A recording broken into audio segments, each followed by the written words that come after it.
Most people have no idea they're throwing away one of the most useful parts of an onion. They cut the onion, use the part they need for cooking, and toss the bottom straight in the trash. But when you throw away that little piece with the roots attached, you're not just wasting part of the onion. You're also throwing away something you already paid for. And that small piece can give you an ongoing supply of fresh green onions right at home. You can keep using the upper part of the onion exactly the way you normally do in your kitchen. The difference is that from now on, instead of tossing the rooted end, you're going to use it to grow new green shoots again and again. Pay close attention because I'm going to walk you through the exact process for planting and multiply green onions at home. And the best part is, it's incredibly simple.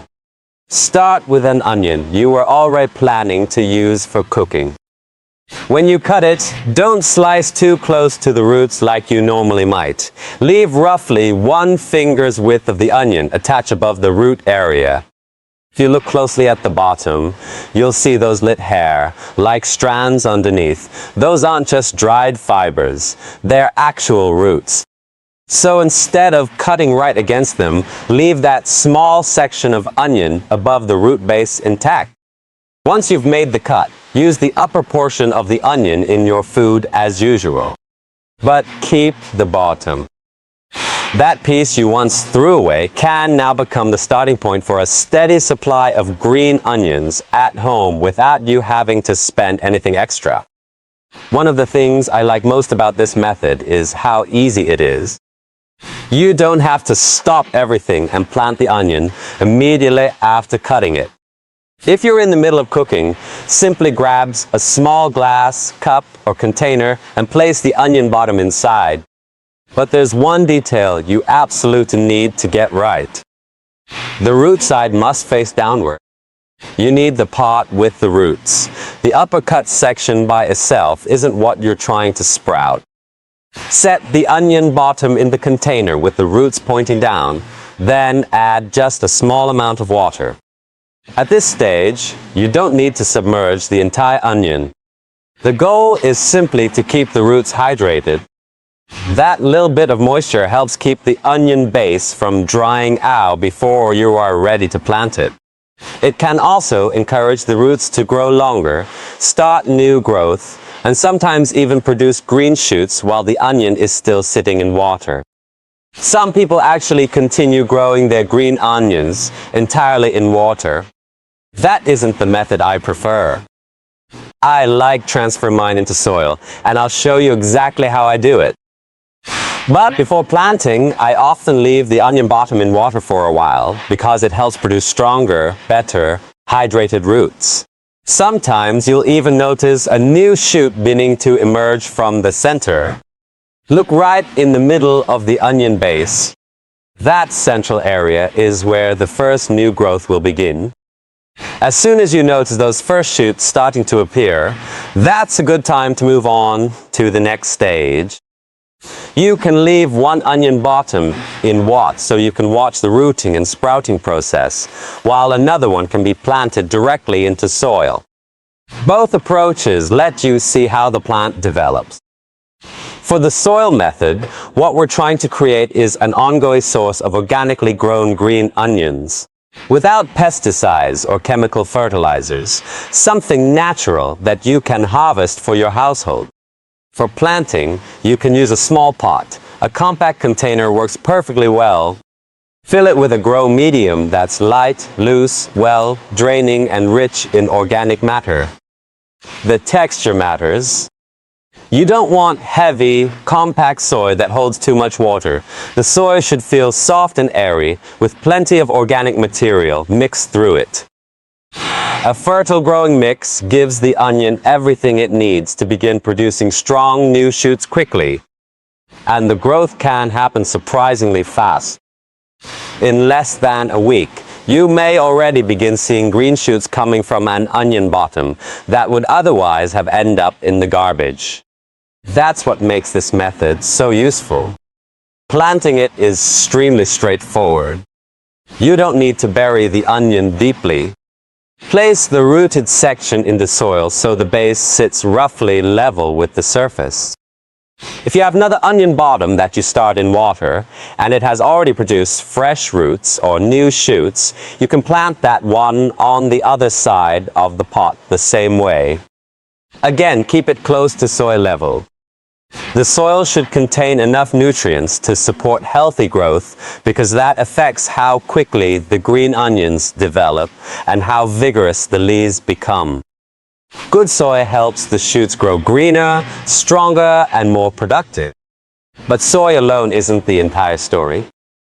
There are a few other details that make a major difference in the quality of the green onions you eventually harvest. Before going any further, there is an important mistake you need to avoid. It's one of the most common problems people run into when planting onion bottoms this way. Do not bury the onion too deeply. If too much of the onion is covered with soil, the risk of rot becomes very high. Keep the onion base level with the soil surface instead.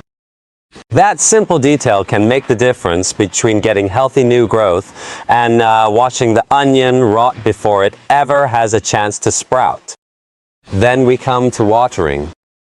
Watering needs to be thorough, but the soil also needs to drain properly. If your potting mix holds water for too long, stays constantly soggy, or never gets a chance to dry between waterings, your onion bottoms may rot before they begin producing healthy green shoots. That's why you shouldn't water on a fixed schedule without first checking the soil. Use your finger. Touch the soil and see whether it's still damp. If your finger comes away with moist soil sticking to it, there's still enough moisture in the pot. Wait! When the soil has dried out, that's when you water again. And when you do water, don't just sprinkle a tiny amount over the surface. Water thoroughly. The entire growing medium should become evenly moist. I also like to rinse the exposed surface of the onion slightly while watering, but the main objective is to make sure moisture reaches all the soil around the roots. The ideal routine is deep watering followed by enough time for the soil to dry before the next watering. You want the whole root zone to receive moisture, not just the top inch of soil. One easy way to know whether you've watered enough is to look underneath the pot. If water begins draining from the holes at the bottom after you water from the top, you know the moisture has passed through the entire growing medium. Watering frequency will depend on your weather. During very hot conditions, watering once a day may be necessary. When the weather is cooler and the soil dries more slowly, watering once every 2 days may be enough. The key is always the same. Check the soil instead of blindly following the calendar. Now look at what can happen after about 15 days. In a planting that's only around 2 weeks old, you can already see a surprising amount of new growth. Several shoots may emerge from a single onion base. For example, one planted section might produce 3 shoots. Another might also produce 3. And if you look closely at the base before all the shoots fully develop, you can often get an idea of how many are preparing to emerge. You may notice small yellowish or raised areas around the center. Those are signs of new growth. You might see one developing point, another beside it, and possibly a third one. Sometimes you can predict that 2 or 3 green shoots are going to come from the same onion bottom. The size of the original onion also makes a difference. A larger onion, particularly one with a wider base, can have even more sprouting potential. There are times when a single plant onion bottom produces 5 shoots. When that happens across several pieces, the pot can fill up quickly and turn into a beautiful little patch of fresh green onions. But once the plants are growing well, another common mistake becomes important. Fresh soil may start out extremely rich in nutrients. At planting time, you might be using soil that has just been amended and is full of organic fertility. But after fine days, some of those nutrients have already been used to create all that new green growth. The plant has taken energy from the soil and converted it into roots and leaves. So what do you need to do next? Feed it again. It sounds obvious, but a lot of people fertilize only once when they plant and then forget about it. After fine or 30 days, the plants still need nutrients if you want them to keep producing vigorous, nutritious green leaves. For leafy vegetables, herbs, and green onions, I like using a simple organic fertilizer. It's something that's fairly easy to find. Before revealing exactly what it is, you can try guessing. What do you think would work well for green onions, leafy greens, herbs, basil, and other plants where vigorous green growth is the main goal? Whatever organic fertilizer you use, application is simple. Take a small amount and spread it around the plants. You're basically replacing the nutrients the green onions have already removed from the soil. They can grow very quickly in good soil, but if you never replace those nutrients, the growth may gradually slow down. The leaves may not develop as strongly, and the nutritional quality of the plant can also be lower than it would be with proper feeding. That's why fertilizing every fine days is useful.